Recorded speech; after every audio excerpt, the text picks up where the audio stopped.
Sindh assembly में अॻूणे सदर आसिफ अली ज़रदारी जे वेझे साथियुनि जे गुम थियण वारे मामले ते बयान ॾींदे वॾे वज़ीर सैयद मुराद अली शाह चयो त गुलाम कादिर मरी समेत समूरनि गुम थियल माण्हुनि जो पतो लॻाइण सिंध पुलिस जी ज़िम्मेवारी आहे। संदसि चवण त गुलाम कादिर मरी खे जाम शोरे मां 2 गाॾियुनि में सवार सादरा कपड़ा पहिरियल माण्हू पाण सां वठी विया आहिनि, जंहिं जे हथनि में वाकी टाकी सेट बि मौजूद हुआ।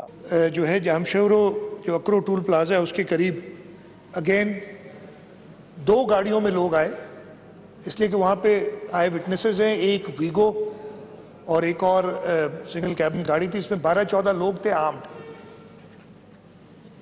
और वॉकी टॉकी भी उनके हाथ में थी। ये किसी उन्होंने कहा है वो उधर से गायब हो गए। उसके साथ 3 और लोग थे, ड्राइवर था, एक उसका दोस्त था, एक उसके साथ काम करने वाला था। 4 लोगों को उन्होंने वहां से गायब किया है। वॾे वज़ीर चयो त 22 अगस्त खां पोइ MQM मेंबरनि जूं दहशतगर्दी केसनि में गिरफ़्तारियूं रेंजर्स कयूं।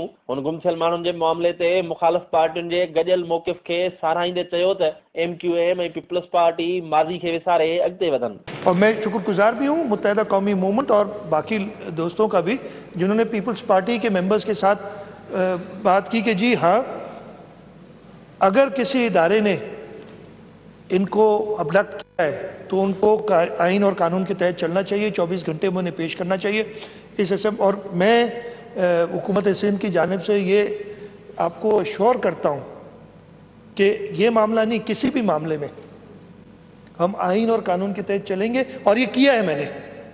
अॻूणे सदर आसिफ अली ज़रदारी जे वेझनि साथियुनि जे गुम थियण जे मामले ते हुकूमत ऐं मुख़ालिफ़ मेंबर हिक थी विया ऐं मुतालबो कयो त गुम थियल माण्हुनि खे कानून तहत अदालतुनि में पेश कयो वञे। वरी वज़ीर चयो त गुम थियल माण्हुनि जे हवाले सां असेंबली मेंबरनि जा ख़दशा ठीकु आहिनि। PP मेंबरनि अॻूणे सदर जे वेझे साथियुनि जे गुम थियण खे चौधरी निसार जी साज़िश करार ॾिनो। कैमरामैन अली रज़ा ज़ैदी सां गॾु शब्बीर लाशारी, सिंध TV न्यूज़, कराची।